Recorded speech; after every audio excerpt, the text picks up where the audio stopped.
compare that to what they actually experience.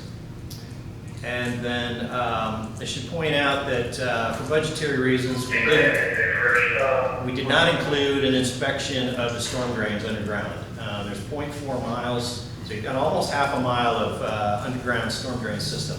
And to get a good look at that, we have to run cameras through the system to be able to understand what it looks like, whether it's deteriorating. And that's something that we would recommend that you do in the future. Let's see here. Now this is just a portion of the city. This is kind of the central south part, but it gives you an idea of some of the analysis that we did. We divided the city up into 3 regions that drain to different major creeks, basically. Everything's a tributary of the Rocio Creek in this area. And so we've got one drainage area, a large drainage area, which is kind of in the north and the east part of the city that drains to Rocio Creek. This drains to unnamed tributary number 2 of Rocio Creek. And I think the city should come up with a better name for that creek. And then we've got another area over on the left, to the west, which is another drainage area. But we looked at these 3 drainage areas, and then we broke them up into subbasins, which are, and let me explain what I mean in this engineering lingo. When the rain falls over a part of the ground, that water collects in a certain place and goes to a certain location. And so, as engineers, when we want to study a culvert or we want to study a ditch, then we figure out how much of the land is contributing runoff to that point. And these red lines on the map indicate the limits of those areas of land that contribute runoff to various drainage structures that are in the city. We developed about 50 of those subbasins. Because you have so many drainage structures. And then we calculated how much runoff would be generated by each one of those. And then we compared that to what the capacity was of the various drainage structures that we encountered up there.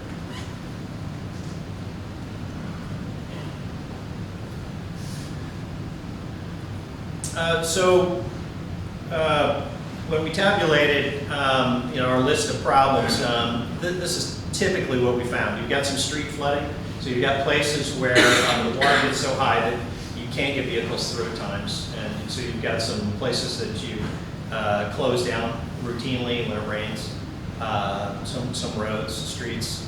You have some really annoying standing water, stays there for long periods of time.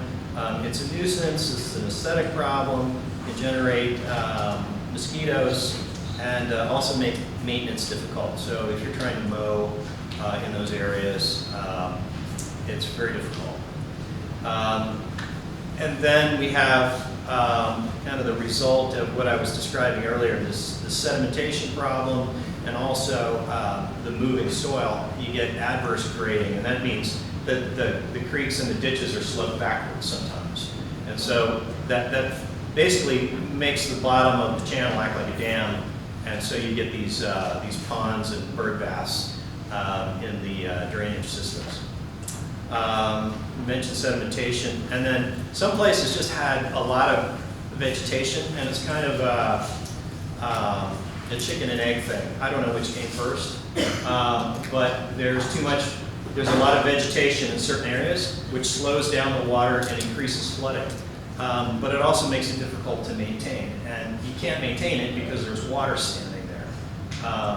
And so I don't know what started it, what, but you've got kind of a situation in some of these channels that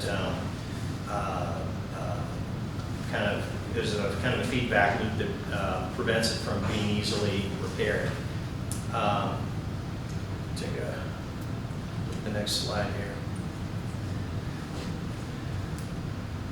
So typical repairs that we looked at, that we recommend would be modifying some some of the road drainage crossings.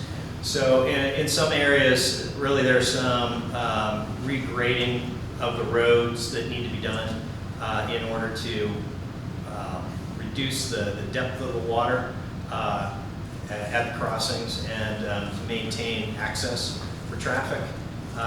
In some places, there may need to be some inlets installed and some storm drainage pipes. There's some channel improvements that need to be done. Some of them are just too small. Some of them have been really encroached on by the sedimentation that I mentioned earlier. And it's really a large project, but it's like a large maintenance project. Some of these channels have gotten smaller over time because of that sedimentation. There are some culverts that are just too small, and so streets get flooded as a result. And then there's a lot of maintenance that needs to be done related to the sediment and related to vegetation growing up. So the city staff had given us a list of things to look at. We also found a number of things in the field. By the time we were done, we had a list of 25 what we would consider priority items. And we developed costs for the various repairs and improvements, and they range from $4.5 million to about $5.4 million. If you look over on the far right, we've assigned priorities, what we would recommend as priorities for doing the work, and that's based on safety issues. Whenever there's high velocity water going over streets, that's a dangerous situation. Even if it's not high velocity, sometimes cars will float off the road and go into a new location which is more dangerous. And I've actually worked on some cases where that's happened, where there have been fatalities because people's cars have floated off the road and then sunk in areas away from the road that were much deeper. So safety is driving the lower number priority levels. So also maintaining access. So really that's about safety as well. Because if you're having a rain event, you have a lightning strike, or if you have some kind of emergency, if somebody has a heart attack, if there's any other kind of emergency, you need your emergency vehicles to get to the point of need. And so I think often people think of these things in terms of a nuisance. I really wanted to go that way, the street's closed, it ticks me off. But really that's not the big deal. The big deal is that many times during rain events, bad things happen, and people can't get to where they need to be in life and death situations. What else do we have here? So we've got some other steps that we recommend here. One is we do recommend finishing the inspection by running cameras through the 0.4 miles of underground storm drains. Number two,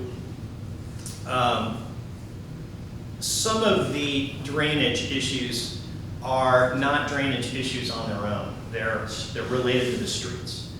And the streets, I think some of them were designed, with very mild slopes. And that's just not modern design standard. Streets should have slopes on them. It's great if you can have at least a 2% slope. And that way the water is going to move. And then when the soil moves, you've also got a little margin for error as things change over time. But everything is so flat that as you proceed with street improvements throughout the city, that's something that you should keep in mind, that there's a drainage component to it as well. Most people are thinking about the potholes and the cracks, right? And and they're emotionally driven by what they see and what they drive over.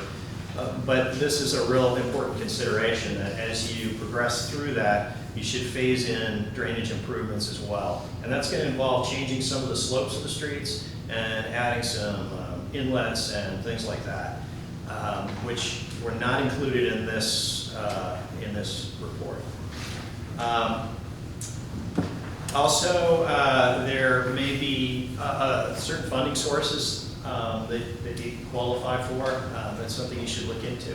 There may be some sources through the state, and of course, there's a lot going on the federal level right now, and I'm not an expert on that, but I wouldn't be surprised if there were not some funding sources that come to projects like this.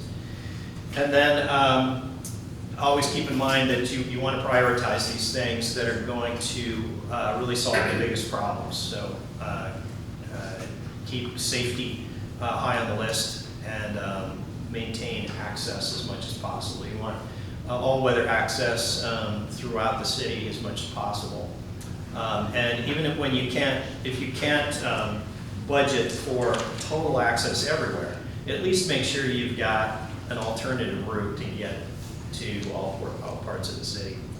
And I should mention too, in that as you're doing drainage projects, it's always practical to work from the downstream upstream.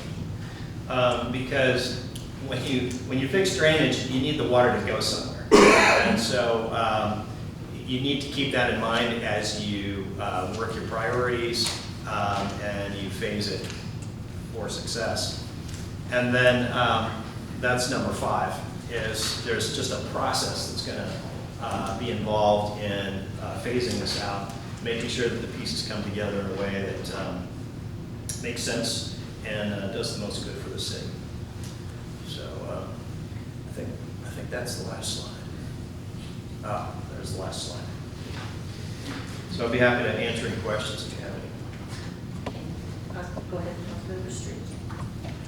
Mr. Gibler, I was looking at the book that y'all left with us with the draft copy, and I thought that the initial base price, the lowest, was 3.1 million, not 4 point, what you had there, 4 million? Yeah, we've updated since then. We just got it. Oh, did you? Well, there's another one. Okay.